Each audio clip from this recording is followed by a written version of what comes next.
Ouroboros. The Cycle Proposal. Part 1. The Children. SCP-001. By order of the Overseer Council. The following file is Level 5/01 classified.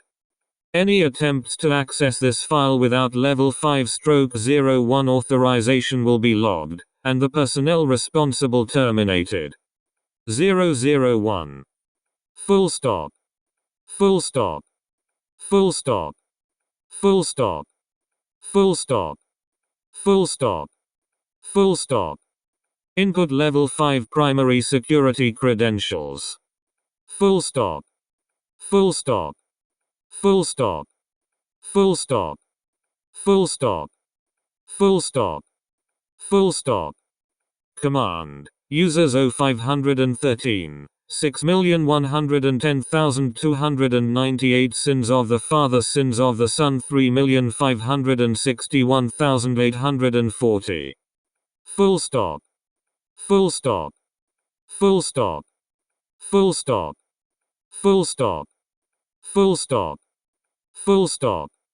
Authorization granted. Primary mimetic kill agents disengaged. Good evening. 05-13. Full stop. Full stop. Full stop. Full stop. Full stop. Full stop. Full stop. Warning. Parts of this file have been locked. Additional Level 5 clearances required to unlock. Full stop. Full stop. Full stop. Full stop. Full stop. Full stop. Object designation. Item 001. Containment class. Thormeal. Containment status. Active stable. Containment procedures. Item 001 is currently contained in San Marco, Mexico, beneath the previous site of the San Marcos de la Vida Eterna Church. Original containment procedures have proven sufficient to contain Item 001. The area of containment is currently designated a high-security military waste disposal site, and Mexican law disallows individuals from coming within 10 kilometers of the site. Automated, closed-circuit surveillance drones are to maintain the perimeter around Item 001's containment site, and have been designed to kill on sight. 05 Memorandum 001 Alpha. The containment of information regarding SCP-001, formerly Item 001, is to be considered a highest priority. I've allowed clearance in the database for the creation of a number of false objects in the slot. If anybody gets that far, that should be enough to satiate them. I pulled out some of the original X's to hold the spot until we can find something better. Expunge everything you find. Get rid of any leaks. Drown it all in as many kill agents as you feel is necessary. You have more than enough clearance to do so. 05-2. Object description. Item 001 is the group designation for 9 human beings, ages 4-11, who gained anomalous properties as a result of Project 001, Twins of God. See Project Proposal 001 for more information. Due to improper use of Item 001, resulting in the death of a high-ranking staff member, termination was necessitated. As a result, Item 001 was put into its current containment. All 9 instances of Item 001 are functionally brain-dead, but continue to display signs of life despite the nature of their containment. Item 001 instances emit massive amounts of gamma radiation, often in excess of GJ, in distinct patterns.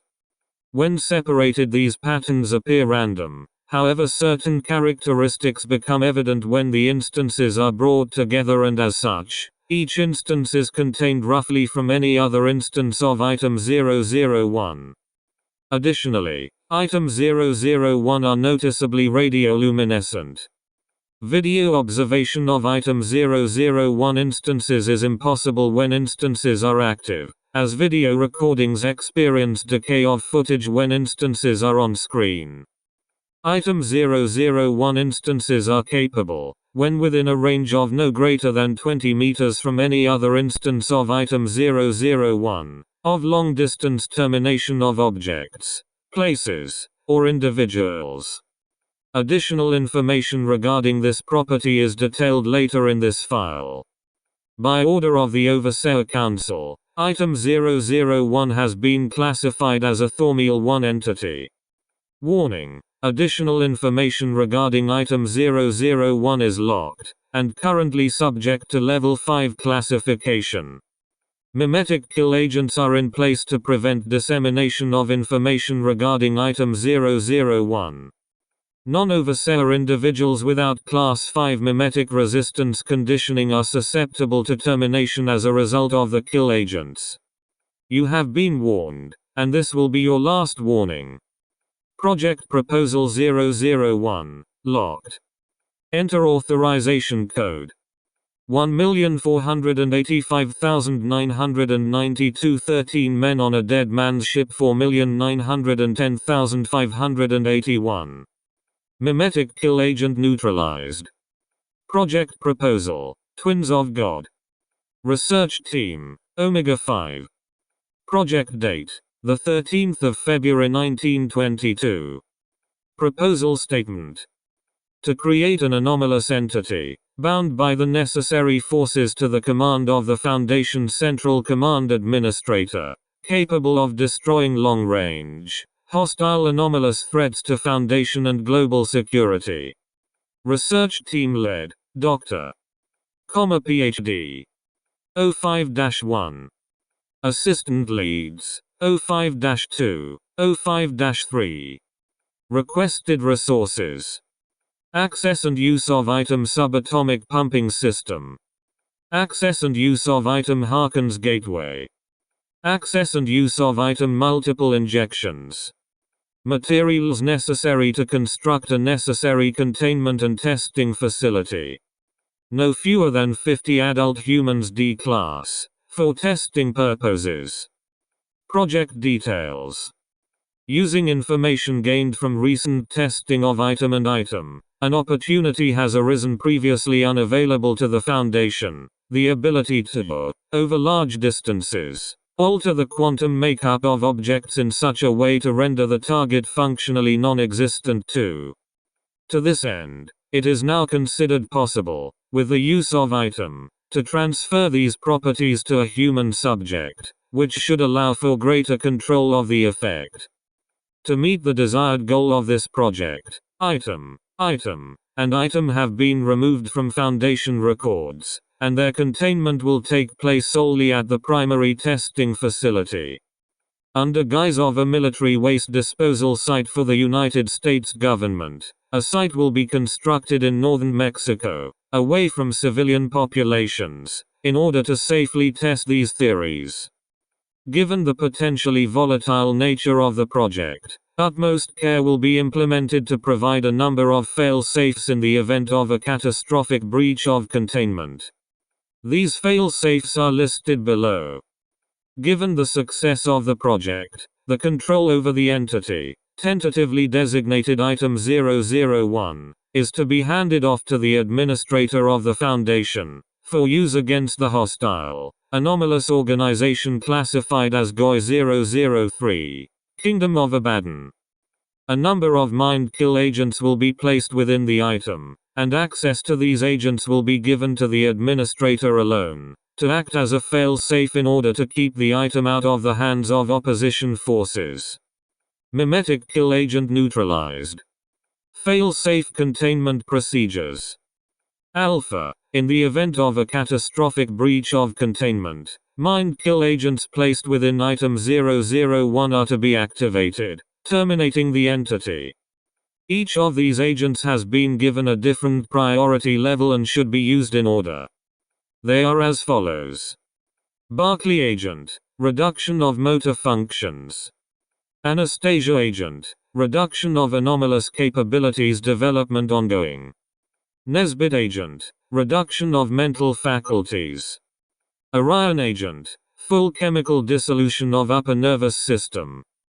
Beta, In the event of a failure of procedure alpha, security personnel are to engage and terminate item 001. Capture is unlikely and unadvised. Personnel are advised to maintain a safe working distance from item 001, and wear the necessary Foundation-approved anti-rad protection gear. Long-range ballistic fire is also advised, as to not immediately attract the attention of item 001. Delta. In the event of a failure of procedure beta, Foundation-controlled long-range ballistic weapons are to be activated and used directly on item 001. A perimeter will be established roughly 10 kilometers from the research facility, and no fewer than 10 heavy shell bombardment cannons are to be placed along the perimeter and utilized during the Delta procedure. Epsilon. In the event of a failure of procedure Delta, an on-site explosive device is to be activated.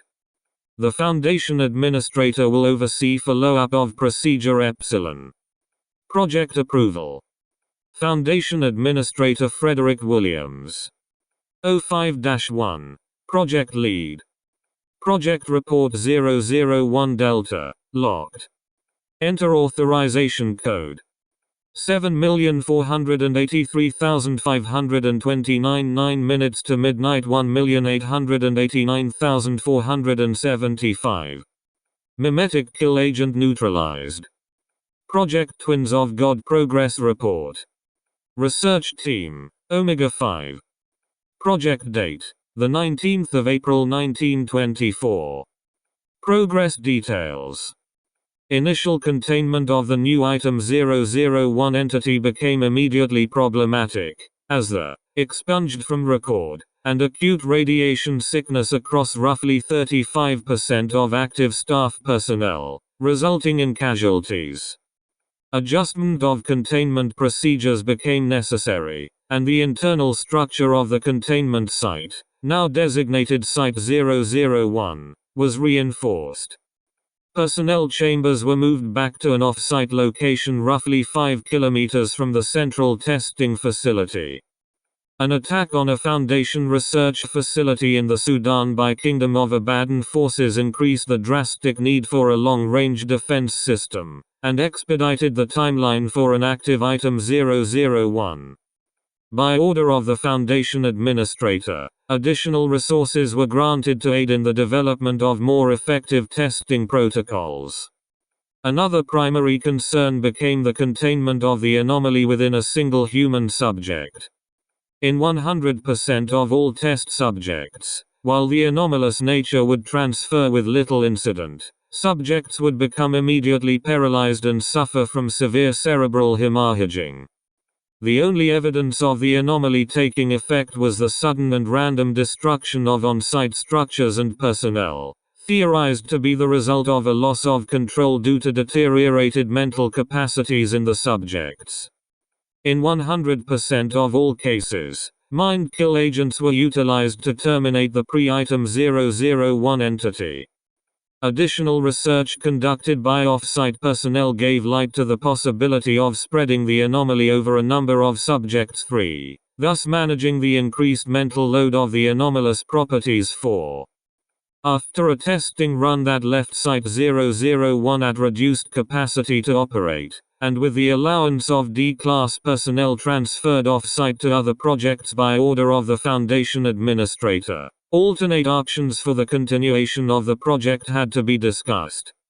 After consulting with the Site 17 director, a group of armed agents infiltrated the San Marcos de la Vida Eterna church in San Marco, and collected a number of young human beings for use in testing. Class A amnestics were applied to the entirety of the remaining San Marco population, who were then transferred to Site 09 for processing. The town of San Marco then became the new testing Site 001, and 23 of the healthiest subjects were chosen for research, while the rest were subject to termination. Mimetic kill agent neutralized. Current status. The project is prepared to move on to the next phase of testing on the new 001 testing subject, and is awaiting orders from Central Command. The following letter has been sent ahead of this project update, and reads as follows. The 4th of March 1924. To Foundation Administrator. From Omega 5 Team Led. Administrator Williams. Due to cuts and withdrawals ordered from your office, it has become increasingly difficult to maintain the level of progress expected from this project as per your orders. With no communication from Central Command, we assume that our directive has not been altered. A proposal to aid in our project reaching its conclusion will follow shortly. We ask that you please note the changes and reply in kind. Your timely response is appreciated. Project Lead. The 15th of April 1924. To Omega 5 Team Led. From Foundation Central Command. Your orders have not changed. We are in no less danger now than we were at the inception of your project. Unfortunately, we also must face the harsh reality that we are at war, and our resources are stretched thin. We are having a difficult enough time as is maintaining the secrecy that our cause requires, let alone continuing to do research. I will afford to you the benefits that I can, if for no reason other than your project may be all that can protect us from Abaddon. Now, I have seen your proposal, and while I am obliged ethically to deny the request, I am additionally obliged as the leader of this foundation to approve it. You may take your pick of the citizens, but only adults, and do not tread heavily through the lives of these innocents. God knows enough blood has been shed on our behalf. I do not wish to spill more. Administrator Williams. Foundation Central Command. File, GOI 3 Kingdom of Abaddon, locked. Enter authorization code. 4,561,273 shadows on the dunes 09483990. Group of interest file 003. Designation, Kingdom of Abaddon. Threat level, very high. Activity level, very high. Priority, level 5. Bear of ways, but all instances appear to be at least Class I reality-bending entities 5, with higher-ranking individuals reaching Class 3 and IV classifications. Due to their anomalous qualities, capture and containment of these instances is impossible, and attempting to do so is often exceedingly dangerous.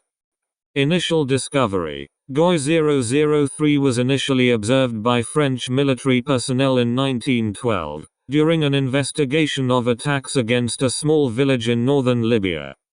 The military convoy was ambushed, resulting in the deaths of 80% of the contingent. Survivors reported an attack by no more than 6 sorcerers, who were capable of flight and resistant to arms fire. These survivors, and the superiors who witnessed their account, were amnesticized and released.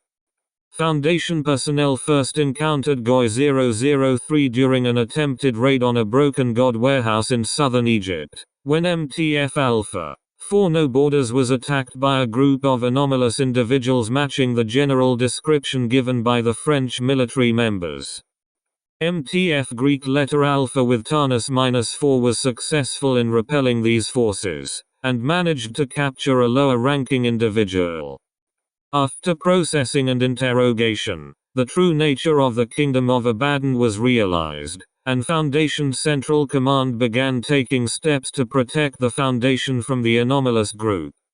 According to gathered data, the Kingdom of Abaddon was originally a group of reality-bending entities from Arabia who sought to carve out a nation of their own within the inhospitable Sahara. Because of their nature, they were able to adapt the harsh landscape to their needs, and used the terrain to keep intruders away.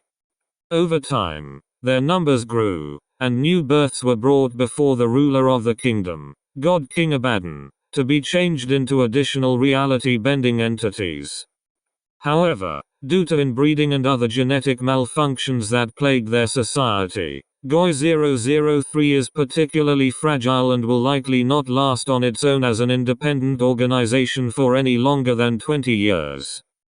Collected data implies that Abaddon is aware of this, and is taking steps to assure its future. To this end, a number of Foundation facilities in and around the African continent have come under attack by Kingdom of Abaddon aggressors, who have cost the Foundation no fewer than 75 lives thus far, and who have stolen at least 12 different items.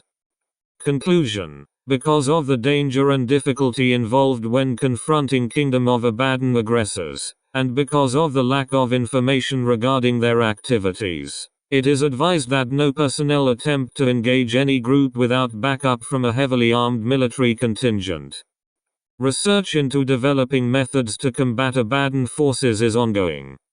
Memorandum 001 Alpha, locked. Enter authorization code 7,105,922. The Eyes of an Unforgiving God 098148. Date: the 29th of November 2024. User: Omega51. Subject: 001. We did it, then. We managed the impossible. We spat in the face of God and took his throne for our own. It is a glorious new day. 5 was right about spreading the anomaly around a group. Even with all of the reinforcements we had made to the previous test subjects, the amount of energy that managed to pump into their bodies was too much. Can't tell you how many D-class we had to clean up off the floor after watching their skin melt off their bones, and their bones carbonize and blow away like dust. Dozens? Hundreds? I don't know. More than we were expecting, and more than the Foundation was willing to allow, even for a project like this. 13 has expressed regret over what we did in San Marco, but 13 is short-sighted, and the administrator is short-sighted. The deaths of a few, even the deaths of many, in order to protect the world from annihilation? It is nothing, and less. Those children are gods now, their lives committed to a higher purpose. What life is better than that of the omnipotent? Testing begins tomorrow. Can you hear it? Project Report 001 Delta, locked. Enter authorization code 7,585,832. Do you hear the screaming? 8,572,937. Mimetic kill agent neutralized. Project Twins of God progress report.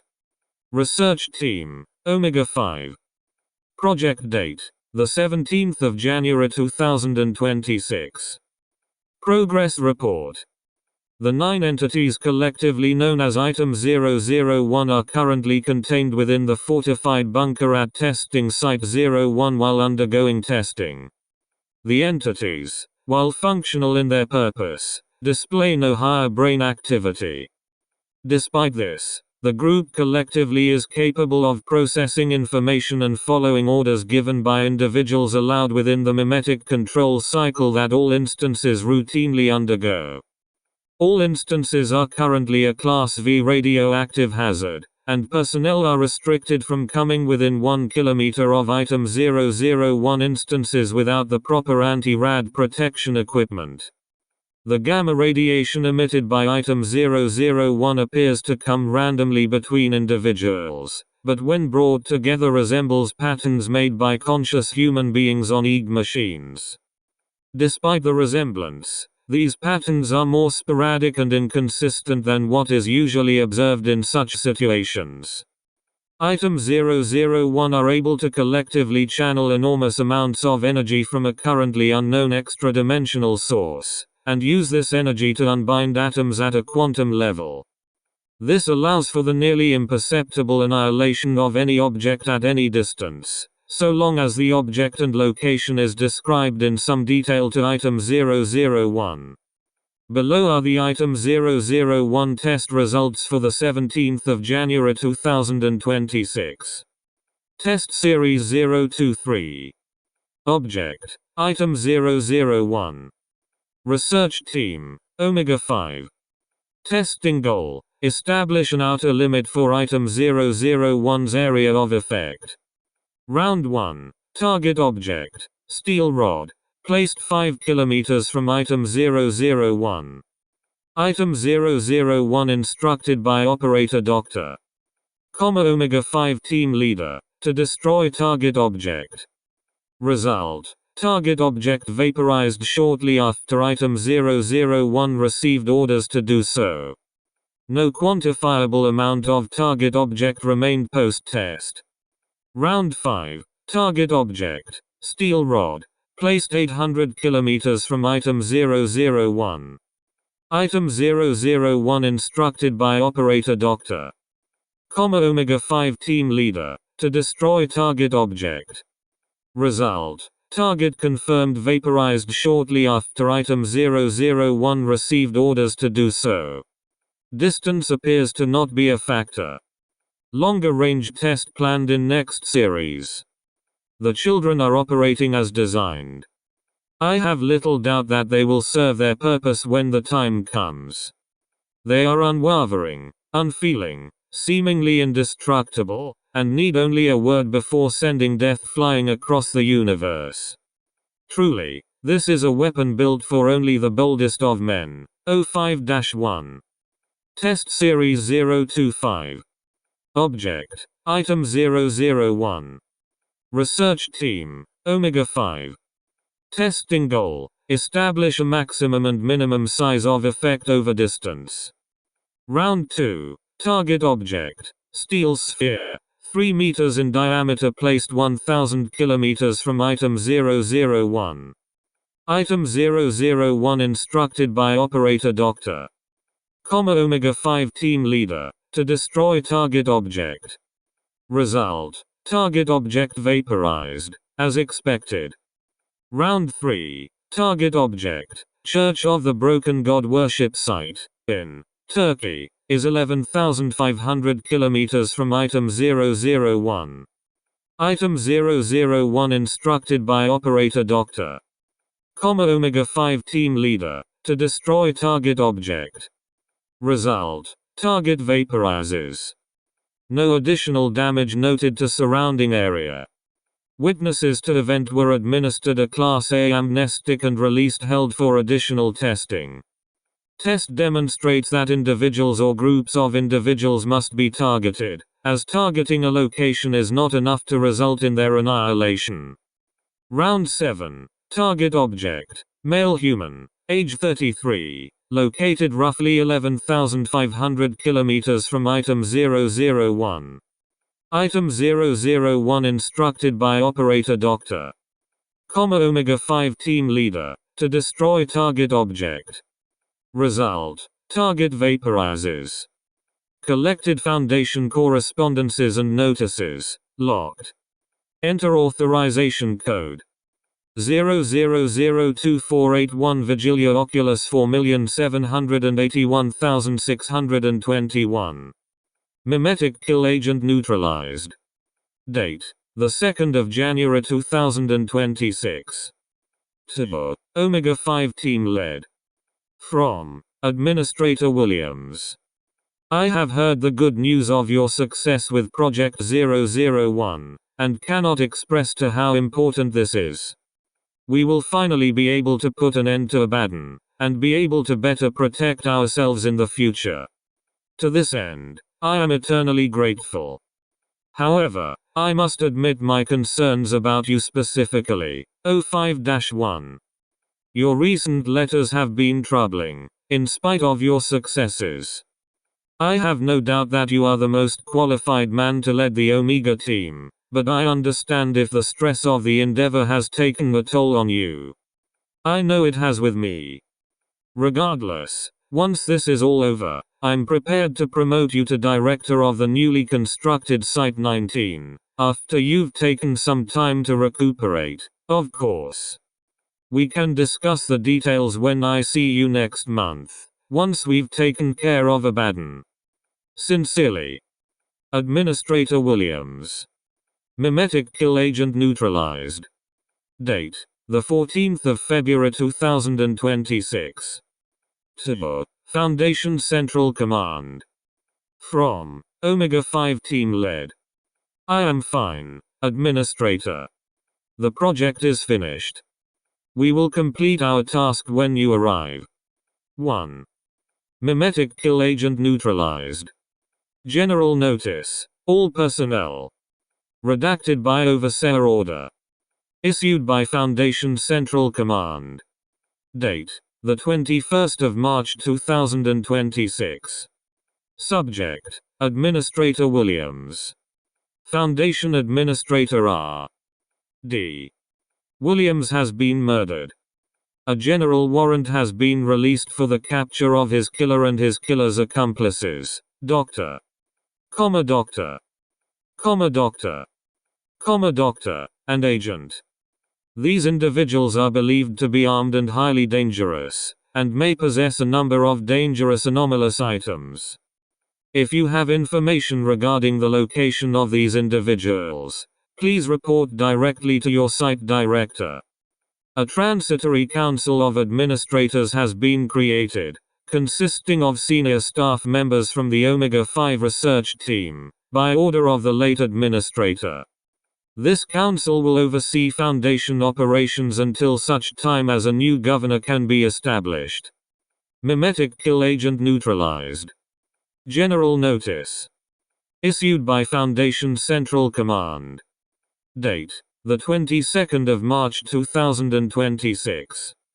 Subject: Dissolution of GOI-003 investigatory teams. Notice: the following MTF investigatory teams are currently considered inactive, and are to report to Site 17 for debriefing. MTF Alpha 1 All the King's Men. MTF Alpha 2 Red Right Hand. MTF Alpha 3 Harvard Boys. MTF Alpha 4 No Borders. MTF Alpha 5 Band of Brothers. MTF Alpha 7 Dark Testimony. Mimetic kill agent neutralized. Date: the 11th of January 2026. To Overwatch Command. From Director Harrison, Site 23. Subject: Site 23 Scouting Report. My boys just came back with the reports. I'll send the pictures they took along with this letter, but I still can't believe it. It's all gone. Just desert that goes on for an eternity. Like they were never even there. I had them check, and you were right. No bodies. There shouldn't be any, should there? Regardless, I don't know what devil you had to make a deal with, but thank you. Harrison. Full stop. Full stop. Full stop. Full stop. Full stop. Full stop. Full stop. Full stop. Full stop. Full stop. Full stop. Full stop. Full stop. Full stop. You have not accessed this terminal in 3 minutes. Do you require assistance? Full stop. Full stop. Full stop. Full stop. Full stop. Full stop. Full stop. Full stop. Full stop. Full stop. Full stop. Full stop. Full stop. Full stop. New audio file. Begin recording. Begin recording. Better to do this now, I think. Better to get it done while I can still remember it all. It's been a long time since I read this file, longer still since that night in 2026. It's been too long since people knew the truth of what we did, and what happened to Abaddon and One and the administrator. Hell, if the amnestics have held up, I might be the only one left. I have no intention of taking it to the grave with me. Not this. One always was charismatic, that much is on record. That's why the Williams gave him the lead of Omega-5 over 2, even though 2 had been with the Foundation longer. That's not to say that One wasn't smart, on the contrary. He was one of the more brilliant researchers I had ever worked with, even after all this time. He penned most of the reports for the work that Omega-5 did, even before we were a full-fledged team. Back when we were just a handful of junior researchers out of Site 17. He was eloquent and passionate and driven. He was also always so detached. He loved his work, don't get me wrong, and the research was his greatest desire. But the direction of the foundation, the stress on containment, he had no love for. He said to me, many times, that we were underutilizing our assets. That we could provide better containment of anomalies if we weren't so damn afraid of them. Afraid to use some to contain others. He was the original designer of the Thormeal classification, of course. Him and the Epsilon 2 research team. I think that's why he was so eager to jump at the chance to do what we were doing with 001. It was unprecedented, the 001 project, but then, so was Abaddon. The logs here don't give the half of it, and the rest has been lost to history. With Abaddon we were wildly, hilariously outmatched. A group of decently funded scientists and armed guards against a small army of type greens, and we didn't even see the worst of them. Class 2s and 3s were more than a match for the best we had to offer, and this was nearly a half-century before we'd see the first Scranton anchor. Some reports claimed that the ruler was a Class V. If true, then he could have blinked us off the map if he wanted. Abaddon was responsible for the complete destruction of 3 sites in 1922 alone. It wasn't just in sub-Saharan Africa, either, although we certainly didn't publicize that. There was kingdom activity as far north as Gibraltar, and as far south as Madagascar. They would enter sites, destroy everything, and leave with just a few objects. Shred the records too. And what were we to do? We had only just begun classifying reality benders, let alone combating them. Were they to make it to one of the larger sites in Europe or the Middle East, it would have been a bloodbath. If you're reading this, then you've read the logs about 001. You know what it does, how we built it. The gun to end all guns. A weapon crafted out of human bodies and fire that could annihilate anything, anywhere, at any time, all with just a brief description. One was fascinated by it, by them. The children. I can still hear them screaming while we put them into the machine and pulled their souls out and replaced it with something else. But it worked, and one was so proud. Then the time came to finish our task. The administrator flew in from 17, one of a handful of times I'd ever seen him in public. As exciting an event as it was, the air was thick with solemnity. We all knew the gravity of our task, understood that we were sentencing hundreds to death. I think that, if we thought there was any other option, we might have shied away from the edge, but while we watched, one approached the glowing children and spoke the activation words. They were glorious, in a way. The perfect balance of raw energy and human form. He leaned into them and spoke the name of Abaddon's citadel, and then they burst with light and it was over. We had no way of knowing whether or not it worked, other than what we had seen in other tests, and yet, it felt finished. There was a feeling, like a collective breath had been released. Then Williams disappeared, his clothes and protective gear falling to the ground in a heap, and as gunfire filled the testing chamber with smoke, we saw one sprinting towards an emergency exit and 001 glowing again. After this, it was all a rush. A quiet ride back towards our bunker as MTF teams rushed in to contain 001. A quick debriefing with other command officials. Questioning. Searches. It all blends together. One was gone, of course. They didn't find him, and they never did. He wasn't the only one who left. 4 other members of our team alone went with him. A number of other junior staff members, and then about half of the senior staff at Site 15, defected. All disappeared without a trace. Items too, right out of their cells. They discovered later that it was a long time in the making, and one had helped foster the 001 project just to meet this end. We buried the children deep beneath San Marco, covered them in about 50 meters of concrete. They didn't say a word when we put them into lead bags, not that it would help. They didn't say anything when we separated them, and they didn't say anything when we closed the tomb on top of them. I doubt they'll ever say anything ever again. I have no doubt that they are still alive, though. The most powerful weapon in the world, armed and loaded, without its trigger. One has the trigger, and one alone. With any luck, it died with him. In the end, we were left in charge, the 8 of us who remained. We picked 5 more of the brightest we could find, and we pushed on. Abaddon was gone, without a trace. There was still so much to do, but we found a way to push forward. We made do, and in the end, we overcame.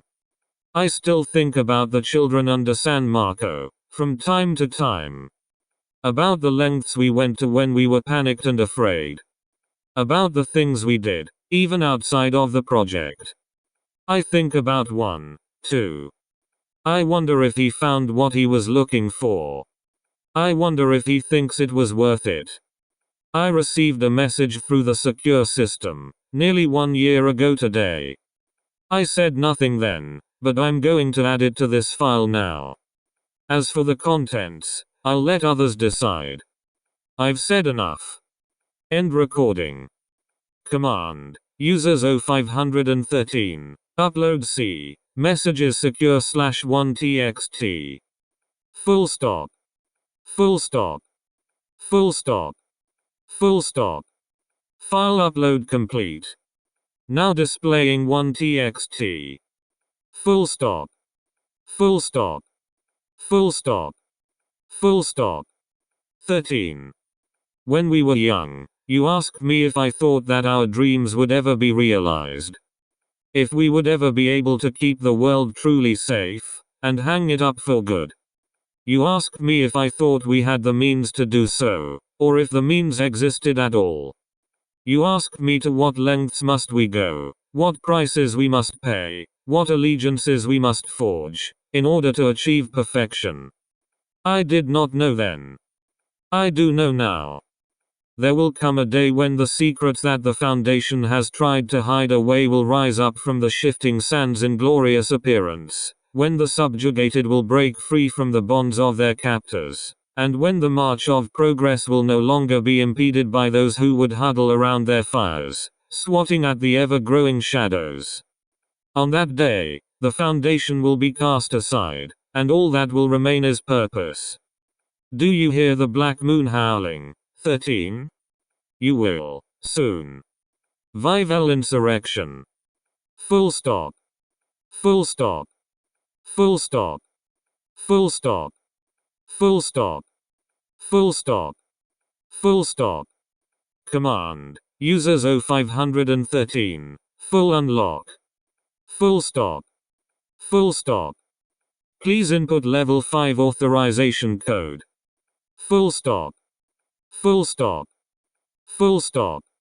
Full stop. Full stop. Full stop. Full stop. Command. Users 0513. 6,471,882 no less than 13 4,677,484. Full stop. Full stop. Thank you. This data file is now unlocked. Full stop. Full stop. Full stop. Full stop. Full stop. Full stop. Full stop. Command. Users 0513. Logout. Full stop. Full stop. You are now logged out. Footnotes. 1. Humphrey, W. Lemke, R. Christian, K. Rosler, J. and Kaiser, N. 1920. Containment Class Proposal, Thormeal. Foundation Research Press, 2. 7. 2. Maxwell, T. and Gurham, A. 1927. Quantum Properties over Great Distances. Foundation Research Press. 05, 02, 213-230. 3. Ingillian, M. and Johnson, R. 1923. Anomalous Properties of Multiple Keter-class Objects. Foundation Research Press. 1, 11. 4. Everly, K. and Everly, J. 1922. Brain makeups of terminated Keter entities. In Advanced Cognitive Constructs of Paranormal Entities, 3rd ed., Volume 1, pp. 145-178. Chicago, Illinois, Foundation Scientific Press. 5. Benson, R. 1921. Reality-Bending Entity Classifications. Foundation Research Press. 3, 7, 1058. Part 2. The Broken God. SCP-001. By order of the Overseer Council, the following file describes a Maxa-class anomalous entity. This information is protected by Level 5 classification. Dissemination of Maxa-class information is strictly forbidden, and poses an imminent threat to the SCP Foundation and its interests. Individuals accessing this file must provide Level 5 security credentials, and be inoculated against AS-109 mimetic hazards. Failure to do so will result in immediate carrier Omega mimetic termination upon accessing this file. 001. Submit Level 5 security credentials. Security cognitohazard executed. Life signs detected. Mimetic inoculation ascertained. Welcome, Overseer. Item: SCP-001. Object Class: Maxa-1. Special Containment Procedures. Information on the relevancy of SCP-001 to the related anomalous objects are to be omitted from the respective objects' documentation. While connections with the Church of the Broken God can remain available, the origins of the items are to be omitted or obfuscated. The inactive component of SCP-001 is to remain in its current location, and any shipping or diving is forbidden in that area. Civilian discovery of SCP-001 is to be suppressed, and amnestics are to be utilized in order to maintain classification. Persons affiliated with the Church of the Broken God who make active attempts to seek out the inactive component of SCP-001 are to be taken into Foundation custody and questioned. Information pertaining to SCP-001, whether physical or digital, is to be confiscated and contained.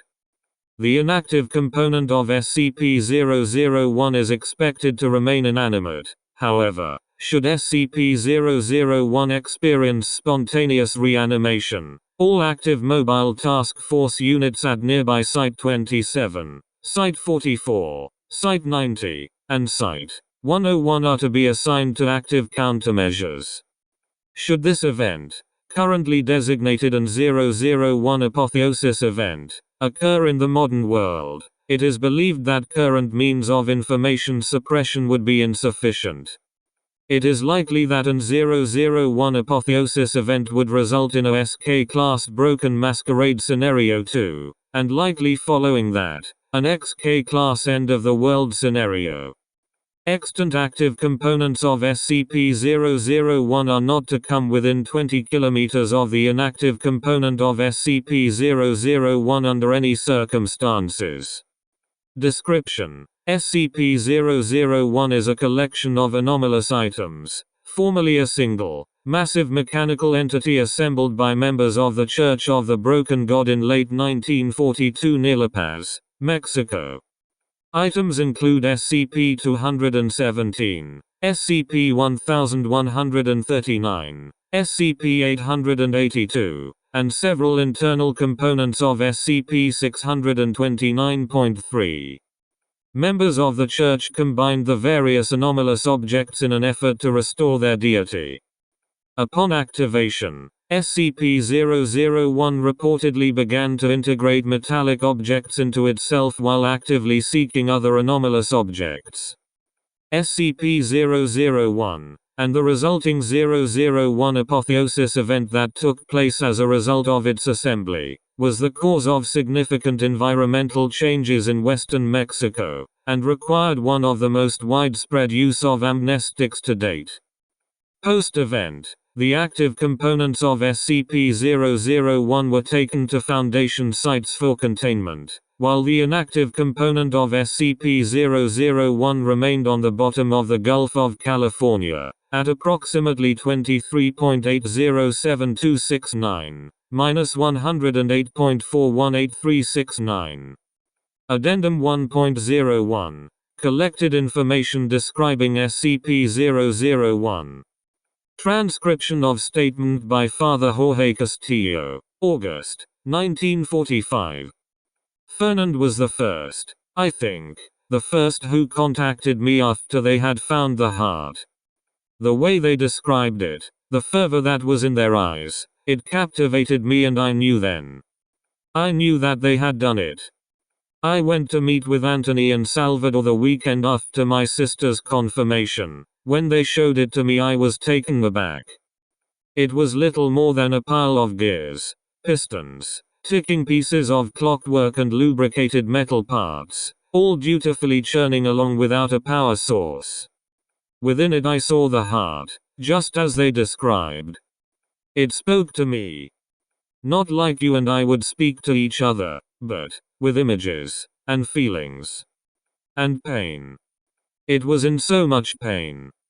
Like the spark that had given it life had made it realize what it was, or what it wasn't, and it desired only to be whole again. Desire is a strong word, perhaps. Not desire, more than it was impulse. Something within the creature drove it forward toward some unthinking, unfaltering end. The creature they presented to me was not like the other artifacts I had found and blessed. This one was different. There was something wrong with it, and I did not know until later what they had done. I begged Salvador to take it back to that beach and undo it, that it was not right, but they would hear nothing of it. It started moving before I left, shaking enough from side to side that it could achieve locomotion. It hobbled over a wrench, and the wrench became part of its body. They said to me, "Our God is unbroken." I never saw them again. Excerpts from an interview with Francis Bollinger in 1946. It didn't use words, or any kind of language. It would make metallic sounds, but at the same time, images and concepts would come to mind when we were around it. Have you ever felt, when you have a thought or idea, and it's all there, born whole in your mind, you still had to think the words for it, despite knowing the sentiment before you finish the sentence? It was like that, but from an alien mind. Truly the words of the divine. Excerpts from an interview in 2007 with Trixie Silver, agent of the Unusual Incidents Unit. There were a few wolves. Wait, you know what those are, right? They are like hunters. They work for the Horizon Initiative. They confronted us near a church in Santa Margarita, wanted us to turn in the stuff that we had collected for the Church of the Broken God, like the Abrahamic stuff we handed over. We deliberated on whether we should give it to them. Our stance with the high has been a bit shaky, Marizo in recent memory. While we have been on good terms with the local broken churchgoers, the wolves were are more aggressive. We looked over what we had, and while we did, this woman walked up. I don't know where she came from. She dressed like a hippie, thin, iron chains for hair, but she seemed distant the whole time. The look in her eyes, her abnormal smile, like she was hardly there. She looked at what we had and said she only wanted this. I don't actually know what it was. A metal box. It whirred and clicked, and put out this little beam of light on one end when I picked it up. Felt lighter than I would have thought. I asked why that was important to her, and she said that it'd be easier to show me than tell. She closed her eyes and bowed her head. She didn't move or speak after that, so I closed my eyes as well. She brought her forehead to mine, but kind of opposite. We stood like that for a second, foi muito estranho, before she suddenly moved her chin down, made me jerk down slightly. The world dropped beneath me and I fell. Something clicked in my mind, an image of two gears, formerly meshed together, now broken away. I felt the teeth of my spine arch out as I bent over, one step, and I clicked along on the multidimensional cog that was the planet. It spun around the furnace of the sun, tethered to it by the chain that was gravity, and we hurtled together through an oily cosmos with all the power of an infinitely unwinding spring. Sorry. It was an experience. No, it was not a religious experience, but yeah. She told me to pick the box back up and it felt a lot heavier than before. I couldn't tell if it actually had more weight, or if it felt more significant. I gave it to her and wouldn't hear anything otherwise from the wolves or my teammates or my superior. Addendum 1.02 Interview with excommunicated Church of the Broken God priest Father Dolores Randall, June 1945. Extraneous dialogue removed. Williams, all right. You mentioned the heart earlier. Were you there when they found it? Randall, no, not at all. I was out of the country at the time, working with a new mission in Panama. I only heard about Ezekiel after the fact. Williams, who was Ezekiel? Randall, one of Bumero's agents. Before he was made leader of the church, Robert would keep a number of them around, these individuals who were in tune with God and could feel its presence, speak to it. Ezekiel had discovered an artifact of some value, and Bumero took him on afterwards. These agents were the first to experiment with the augmentations, as well. As you can imagine, many of them died. Williams, but not Ezekiel? Randall, no. He was very close to Bumero, and I don't know if he would have risked Ezekiel's well-being. It doesn't matter, Ezekiel didn't need augmentations to speak to the God. He was just capable. Williams, so what does Ezekiel have to do with the heart? Randall, you heard Avery tell you that they had a stockpile of artifacts, right? Anything that one of these agents touched, if they felt something they would have it shipped to La Paz with the rest of it. Most of it was worthless, but every now and then they would find something legitimate. The purifier, the one, whatever you call it, one of the agents discovered that near Nepal.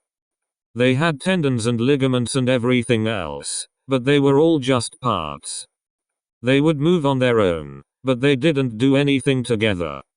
Williams, how do you mean?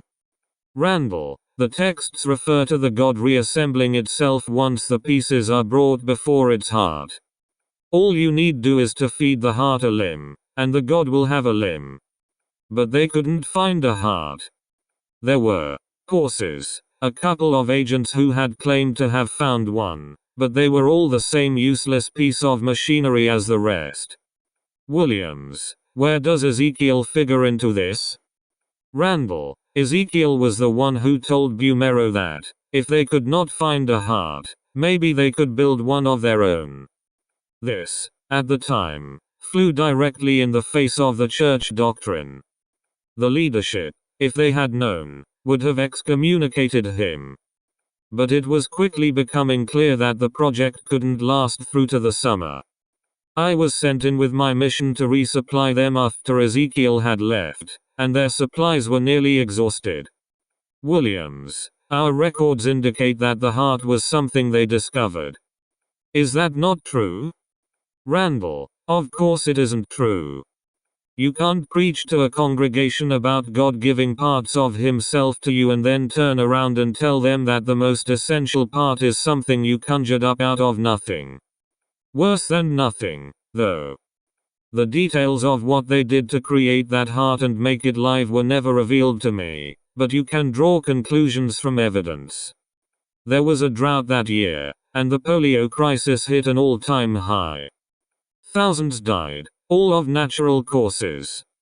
A freak event, never accurately recorded because of the attention on the war. Dios mío, but who can say? Williams, you think the two are related? Randall, I think the timing is too coincidental. And knowing what I know about what that thing became, I think the answer is clear. That was not the heart of God, Agent. That was something altogether different. Extraneous dialogue removed. Addendum 1.03, recovered video transcript, November 1942. Video recovered from local documentary film crew. Shot begins on a destroyed home, the wreckage centered around the garage. Metal fragments and strips of rubber trail down the driveway and onto the asphalt, and go down the street. Pieces of various automobiles are strewn across the street and sidewalk. The trail leads to SCP-001, which is integrating a truck into its chassis. SCP-001 continues to the nearest house, where it begins consuming the gutters. Residents of the area flee the scene, several injured by discarded shards of glass and twisted metal discharged by SCP-001. Lights produced from various parts of SCP-001's body focus on the various prone figures. A section along the undercarriage of SCP-001 alters and drops away from the main body, which continues down the street in search of more sources of material. The ejected subsection continues alterations, forming a vertical pod somewhat resembling a human spine and rib cage. Pod collapses in various areas, the rib-like protrusions extending outward as the rest of the pod changes into a humanoid form roughly 3 meters tall. Light is produced from the head, which is focused on a nearby civilian. The metal humanoid picks up the civilian, who appears to be dead, and places it into a small chamber between the humanoid's ribs. The ribs vibrate as the humanoid approaches a second civilian, who is attempting to crawl away. She attempts to struggle as the humanoid lifts her and places her inside its chest cavity. The humanoid turns away from the camera to approach a third civilian, and what appears to be the woman's dismembered hand falls to the floor. A growth on the humanoid's back slowly expands as it continues to gather bodies, the body of the humanoid decreasing in size as it does so. By the sixth consumed body, the growth is larger than the humanoid, and it is unable to continue bipedal movement. The limbs recede into the body and the ribs extend to allow it to scuttle onto the roof of a nearby house. It remains in place for 20 minutes. The bulbous exterior cracks and is torn away from within, revealing 3 humanoids. They each appear to be symptomatic of SCP-217, and exhibit physical characteristics of the 6 captured civilians. 1. A female with chains extending from its scalp shakes another, which appears to be dead. The third, a male with clockwork limbs, examines itself before jumping from the roof, landing on its stomach. It does not appear to be damaged by this, which seems to cause it distress. It then pursues SCP-001, which is consuming another vehicle farther down the street. The female humanoid notices the camera crew. It begins to wave, but quickly stops. It looks toward SCP-001 before jumping into the backyard, and out of the camera's view. Addendum 1.04, taped phone conversation with Robert Bumero. Note: the following is audio from a taped phone conversation between an agent of the Church of the Broken God, name unknown, and Robert Bumero.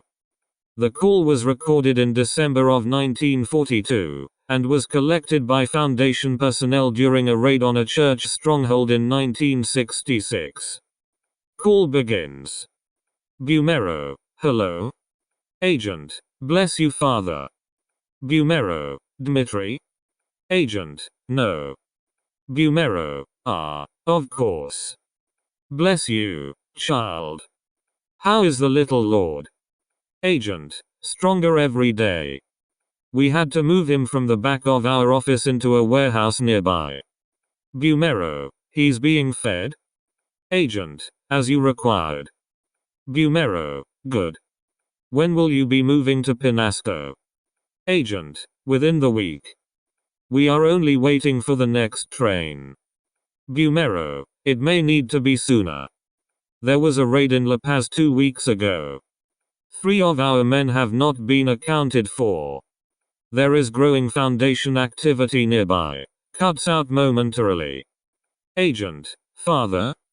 Bumero, to someone in the background. Tomorrow. Agent, father? Bumero, yes. We had expected them to head north, but they've come west instead. A minor setback. Agent, what about the safe house? There are nearly 100 other artifacts there, and Bumero cuts off. A minor setback. They don't know where it is, and even if they did, that isn't their priority right now. Their eyes, and the eyes of the rest of the world, are on Europe. As their gaze settles there, they will not realize our accomplishment until they are powerless to stop him. Agent, that was, something else I needed to ask you, father. Bumero, yes. Agent, our god, is ravenous. We cannot seem to satiate him. The supplies we were given are not. Bumero cuts off again. What is the issue? Agent, father, the Lord is eating its own housing. We cannot convince him to stop. He cannot be reasoned with it. Bumero, nonsense. The heart of the devout may speak directly to our God. Can you not hear his words when he reaches out to you? Do you not feel the machine moving inside of you? Or do you need more proof other than the living, breathing God before your own eyes? Agent, no. Father, it is not that, it is. Bumero, I will hear nothing of it. For years, we have prayed and asked for our God to be unbroken before us. And now, he has presented himself. We know that the divine will speak to the heart of the devout. If you are telling me that there are none among you who are devout enough to commune with our Lord, tell me now so you can be replaced. Agent, our faith is strong, Father. Please, forgive my insolence. I am only misguided. Bumero, see to yourself, then. I worry for your faith. Have one of your brothers, one who is stronger than you, have him speak to the Lord and tell him of the necessity for secrecy. Our Lord will understand, no doubt. The unbroken God is a reasonable God. Agent, yes, bless you, Father. Bumero, bless you, child. Call ends. Addendum 1.05, Escalation Report, December, 1943. The following is an interview conducted with Foundation Commander Mark Peterson of Site 74. The director, who prior to the 001 Apotheosis event was stationed in Mexico City, was on site with Foundation personnel in La Paz during the event. Director Cornwall, start again from the top. We're recording now. Commander Peterson, all right. The first reports we got about church activity in Mexico were in 1941, but it was all pretty minor at the time. We had just finished field operations near the border up north and were preparing to move our assets to Atlanta for deployment to France. We had just gotten our orders to retrieve a series of sensitive objects that they didn't want to get into the hands of the crowds, and they were going to move our entire division to get it done. Leadership wasn't sure that Roosevelt would make the call to move in enough time for us to blend in with the Americans, so we were going to have to go in separately. The whole thing was a mess. Director Cornwall, what kept you in La Paz? Commander Peterson, I was there on accident. One of our trains had taken the overland route to La Paz, probably to pick up some of the armaments we had there. Turns out that train was supposed to head north. So all of a sudden most of the leadership south of the Rio Grande is in La Paz, which in retrospect probably did us a lot of good as far as the overall effort is concerned. Director Cornwall, when did you first hear about the 001 apotheosis entity? Commander Peterson laughs. Jesus. Is that what they are calling it now? The machine, I guess. We first heard through the grapevine of increased activity in the area I guess it would have been a little over a year ago. We ended up in La Paz in October of 42, so yeah, that sounds right. The first concrete evidence we got that something was wrong was when a train of refugees? Seems kind of silly to call them that, but I guess that's accurate. They showed up in La Paz near the end of October, talking about how their entire town had been mulched. They didn't really elaborate much, just kept saying La Máquina, you know, the machine. That's why we were calling it that, by the way. We had no idea what it was supposed to be. Director Cornwall, what about your first interaction with the entity? Commander Peterson, well, the rail stopped running, if that's what you mean. We got word from the local authorities that there had been an accident up north, and that the trains weren't heading to the border anymore. It wasn't a huge issue for us, since we could have taken a couple of vehicles and headed east until we hit one of those little towns at the foot of the mountains. Most of them were hooked up to a separate rail line entirely, and we could have gotten out that way. But the big stuff, the stuff that the train had been sent to La Paz for, couldn't just be moved. So we were going to wait it out. Then DeMarco had the bright idea to send a party up the rail line to see where the holdup was, and see what we could do to clear it. He led the expedition himself. Director Cornwall, what happened to Agent DeMarco? Commander Peterson, you know damn well what happened to him, Bill. Director Cornwall, for the record. Commander Peterson, fine. We didn't hear back from them after 3 days, and were going to send the rest of the leadership east anyway so they didn't have to wait. But then after 5 days one of DeMarco's guys showed up at our camp. He was delirious, talking about the World Eater, and how the rest of the guys had gotten mulched. And they hadn't they?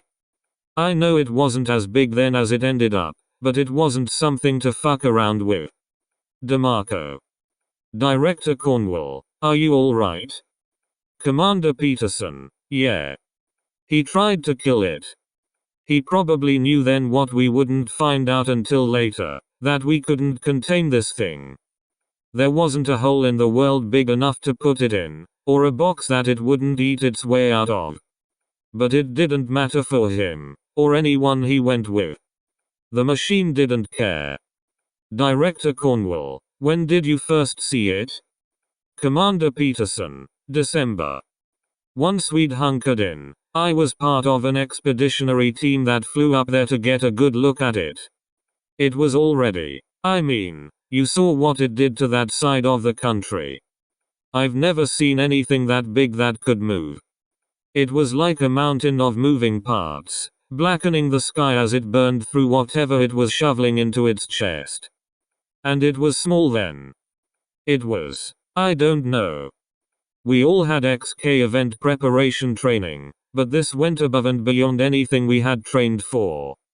It was inevitability. We knew that we were going to die, and this thing was going to kill us. It was just a matter of when. Addendum 1.06.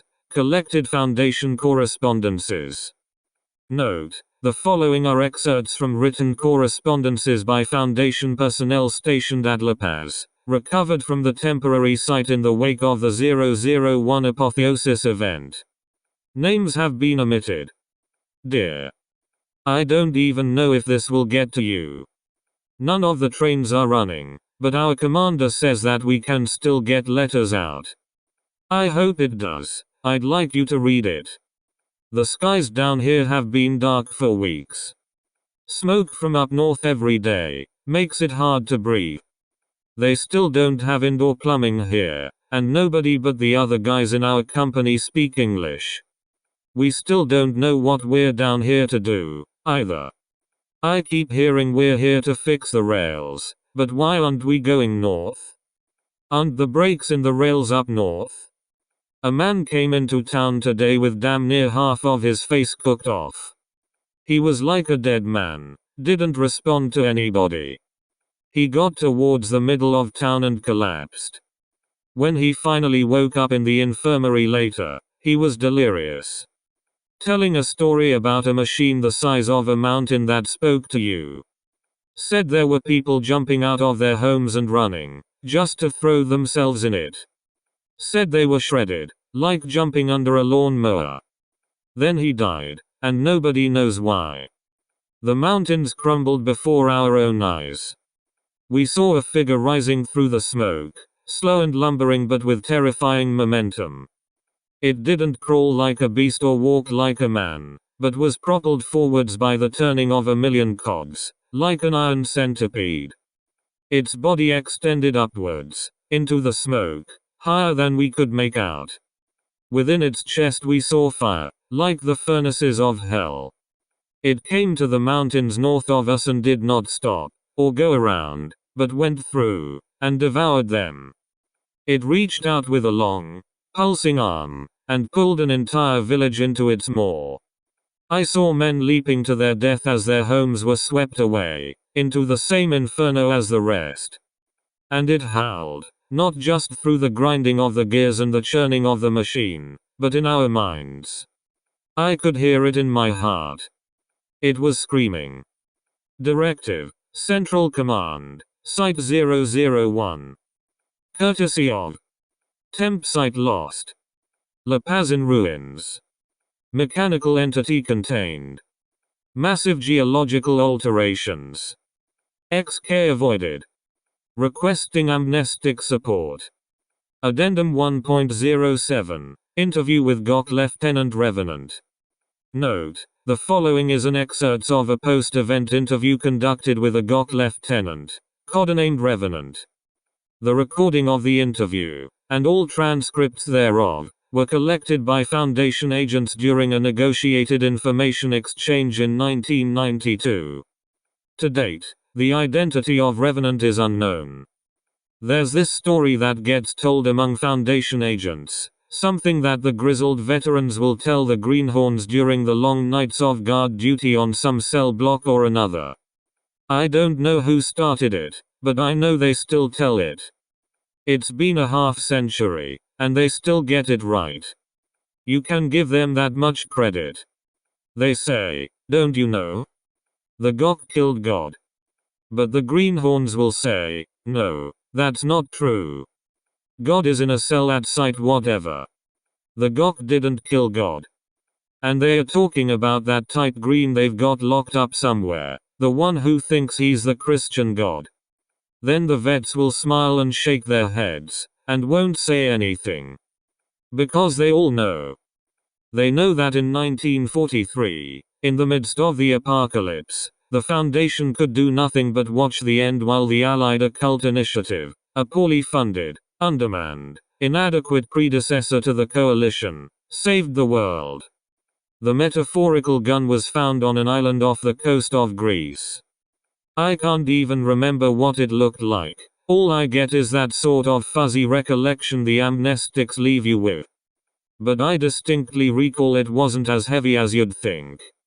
Why the amnestics? I was with the detachment deployed to the area, and apparently one of the pieces had some mind-altering effect to it. I have a vague sense of feeling something wrong, so I'll take their word for it. I don't remember what it looked like. I can't recall how it destroyed that much land. Hell, I barely remember when it happened, and the only reason I know where is all the before and after maps. But I can still feel it, in my gut, that wasn't how things were meant to be. We stood before what looked to be an angry and vengeful God, and all it did was beg us to kill it. We were all too happy to oblige. Addendum 1.08. Recovered video transcript. Note: the following is a transcript of recovered video footage, roughly 30 seconds in duration. The transcript of the clip was authored shortly after its recovery, though the video has since degraded and is no longer legible. The footage's audio is in acceptable condition, and is available for access below. 001. Recording opens on a town. Many buildings are collapsed or engulfed in flames. There is significant seismic activity present. 003. Video pans to show SCP-001. Size is indiscernible in the video, but the entity takes up the entire frame. It is slowly moving forward. 009. SCP-001 is seen moving large amounts of earth into itself. Occasional flames erupt from within the entity. 015. Air raid sirens become audible as the sky lights up, as if by lightning. The clouds directly over SCP-001 part momentarily. SCP-2399 is visible, its underside slightly damaged. Foundation mortar fire is seen passing overhead. 020. One such mortar strikes SCP-001. No damage is visible. 022. The underside of SCP-2399 is glowing blue. 024. A bright beam of light erupts from SCP-2399 and strikes SCP-001. SCP-001 violently reacts and reaches towards SCP-2399. 026. There is an explosion. Nothing can be seen on video. 030. As nearby people scream, video ends. Addendum 1.09. Neutralization of SCP-001. BG2PNG. Early image of SCP-001, during the evacuation of a nearby town. On the 17th of July, 1943, agents from the Allied Occult Initiative contacted Foundation directors stationed at La Paz, Mexico, and requested assistance with transportation towards the site of the 001 apotheosis entity. Foundation operatives moved quickly to dispatch a plane to retrieve the AOE members. After arriving, the agents described a unique anomalous artifact they had in their custody, and how it might be used to slow the advance of the 001 apotheosis entity. 3 days after arriving at La Paz, on the 24th of July, 1943, the Allied Occult Initiative dispatched a single agent to the site of the 001 apotheosis entity, with the anomalous artifact on their person. On the morning of the 25th of July, 1943, as the 001 apotheosis entity approached the shore of the Pacific Ocean, another massive, mechanical construct 4 appeared overhead. The origin of this entity is currently unknown. Records of the event following the appearance of SCP-2399 are incomplete and likely inaccurate. The result of this engagement was the annihilation of SCP-001. SCP-2399 disappeared and was later discovered in low Jupiter orbit in a state of disrepair, though the reason for this is currently unknown. The remaining inactive component of SCP-001, a massive, unassembled group of machine parts, remains at the bottom of the Gulf of California. Upon removing SCP-882 from the inactive superstructure, the remainder collapsed and became wholly inert. Following the 001 apotheosis event, a massive amnesticization of individuals in and around the area now known as Baja California took place. These efforts were aided by the quantity of thick, black smoke that accompanied SCP-001. And current historical records describe the event as a forest fire. Significant effort was made to adjust maps of the area, as well as relocate displaced civilians.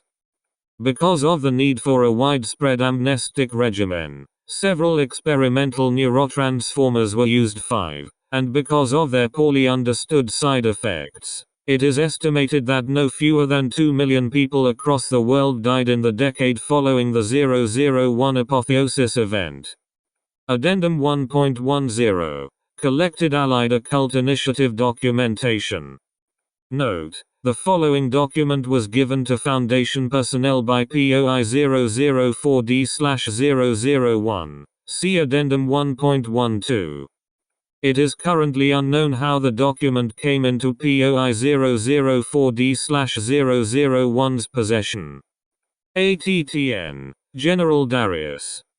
Artifact Collection Report. Authored: Lieutenant Van Pelt. CO: Colonel Bagram. Report length: 57 pgs.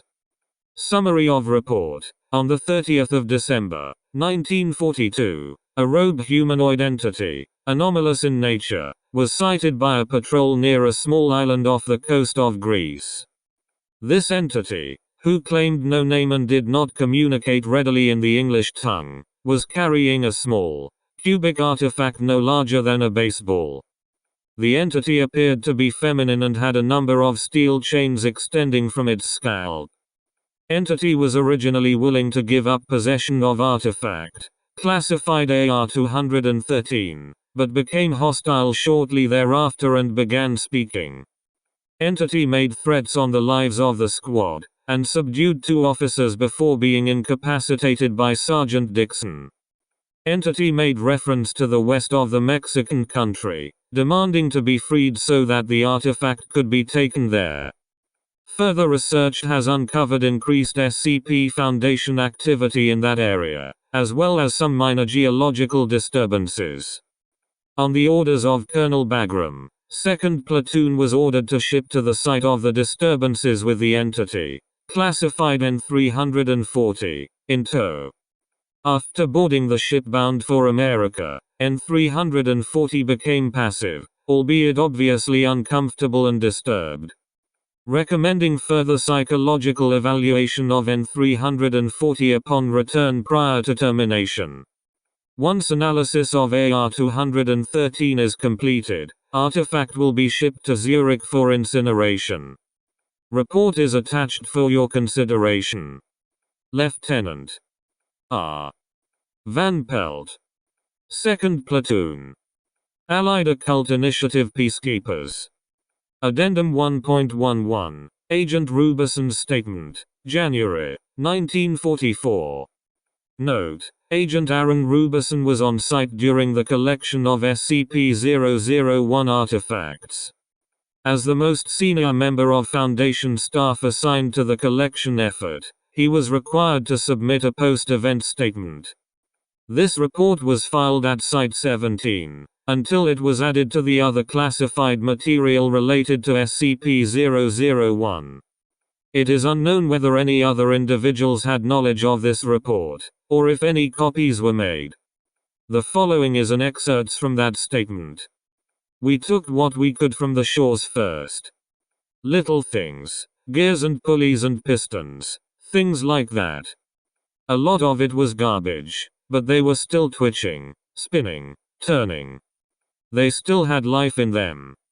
The small stuff sort of died off after a couple hours, but I heard that the bigger pieces were still churning weeks later. Like cutting the head off a chicken. The important parts, the ones we knew were actual church artifacts, we managed to bag and get moved to the train in La Paz for transport. I counted, Christ, maybe 100 individual anomalous artifacts. Some of the boys at the train station joked that they'd have to build a whole new site just to keep it all. We kept casualties low, fortunately. Mostly guys just being dumb around machinery, acting like it still couldn't take their arms off. Rodriguez got his hand crunched, and we had to help move him to the local clinic. I think we only had one death the entire time. One of the locals we hired to help dive down into the bay and get straps around the heart so we could pull it up. I didn't see it, but I heard about it. Said they found him with his head smashed between two moving pieces. Said it looked like he'd shoved it in there himself. But I don't know, I didn't see it. I did see the tags, though. You know, when a place manufactures something, and in order to identify where the part came from, they'll get a big piece of metal with their name on it and stick it on the side of the part. We saw plenty of those on other parts, the stuff that it had collected while it was eating its way to the sea. None of the church artifacts did, though. They all buzzed along like everything else, but they weren't marked. You could feel something when standing next to them, like serenity. The whole project was like that. It felt calm. Like relief. Except for the heart. When we finally got it out of the bay, we had to keep it on the shore for a day because of the weather. Some of the locals started to get itchy. Said they were hearing voices, wouldn't go near it. Didn't matter how much money we offered them. Had to wait to bring in more support from the base up north just to get it loaded on a ship. Man, I don't know. I've seen all kinds of things, but my mimetic resistance is pretty high. I had to pass a handful of tests just to get this assignment, and everything was clean. But I can't deny getting another kind of feeling around the heart. I don't know if I'd say I was hearing voices, but... Right. The tags. It was as we were leaving and loading it on the ship that was going to take it north that I saw them for the first time. I didn't even think to say anything then, didn't even pass my mind until I started looking into some other files. Then that ship crashed in the storm, and they lost the heart, and the whole time I kept thinking about those goddamn metal tags. I realized it then, I think. That wasn't a church artifact, Johnny. They said property of the factory 6 inches. Addendum 1.12, interview with POI 004D/001. Note, the following is an excerpt from an interview in 2009 with POI 004D/001, who claims to be part of a previously unknown sect of the Church of the Broken God. Contact was made with the cooperation of the Unusual Incidents Unit, who had interacted with POI 004D/001 as detailed in Addendum 1.01. So, tell me what you think you know. I see. Interesting. Well, you're not entirely wrong. And that's commendable, in this day and age. There are a few key details I feel you may be overlooking. And you may be overvaluing information handed to you by a self-admitted amnesiac. Let me set the record straight. The Gok did not kill Yahweh, as they may so proudly proclaim. And that was not the broken god they destroyed. It was a piece of it, surely, but would you show me a camshaft and call it a car? Oh, so you have some parts together. An engine, perhaps. But not a car. God is much simpler than that. God is everything. From the biggest star to the smallest particle.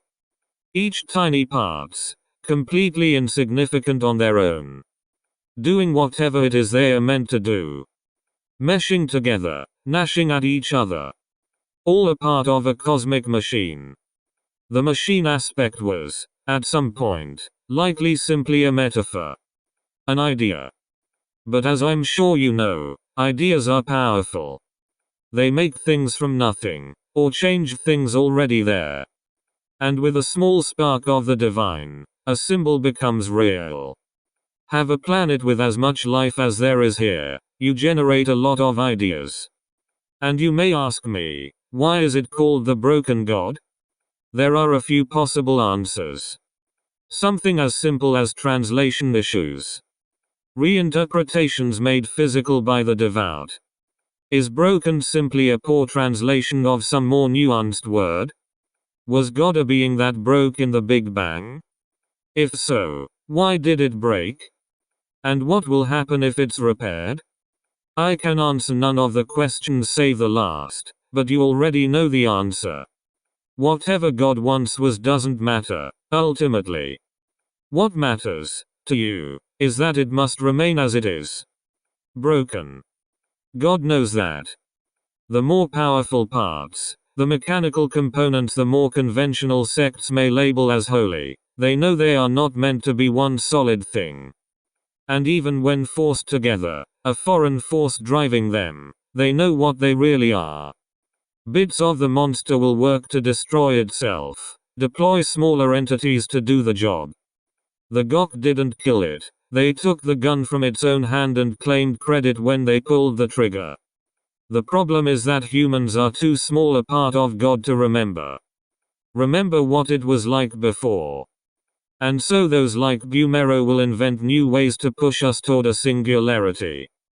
Because that's what will happen.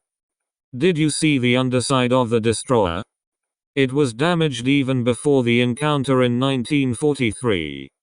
And if you looked very closely, you might have seen the scars were getting closer and closer to the power core. It even managed to damage whatever lets it slip between the layers of reality this time. Eventually the monster will win. It will destroy the destroyer, devour it, and with its power consume everything. And I mean everything. God will return to being one Gestalt being, a singularity, and then break. Only this time it may have some outside force within it. The rust of the factory. The blood of a Devite king. The Fifthists. Wondertainment. Some random person on the street with enough spark in them to be a reality bender. They will have a hand in remaking the universe, and close the secondary loop of all this. No, that doesn't concern me. It's an eventuality, it's meant to happen. Who's to say it hasn't already happened, and your people were the winner? Maybe humanity itself was the winner. But that doesn't mean I'd be against putting it off, allowing the primary loop to continue. Yes, it's possible.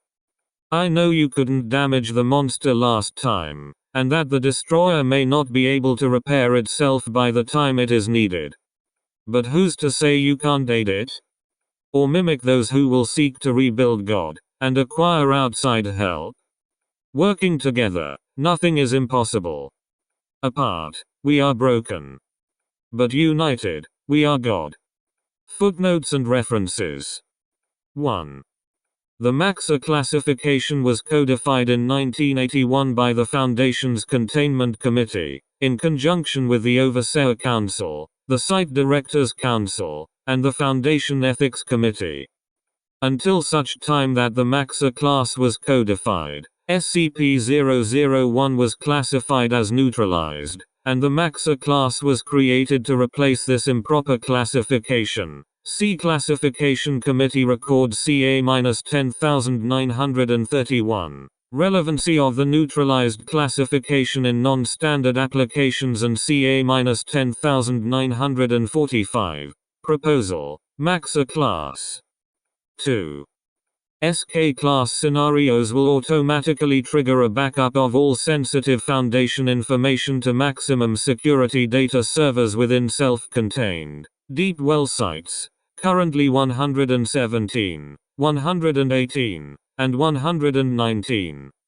All non-essential personnel will receive mandatory amnestic treatment, and all major regional sites will go into a state of extended lockdown. Within current models, this state is indefinite. 3. This was discovered after the containment of SCP-629 via collaboration with Broken Church contacts. It is unknown how these components were initially collected by Dr. Wondertainment without knowledge of the Foundation or its liaisons within the Church of the Broken God, and SCP-629 itself is unaware of its legitimate connection with the Church. 4. Later classified as SCP-2399 and given an appropriate cover story for its Foundation file. 5. Specifically the U-class, the UN class, and the UO class amnestics, all of which have been discontinued. 6. Due to the difficulty of close examination of SCP-882, These claims have not been verified.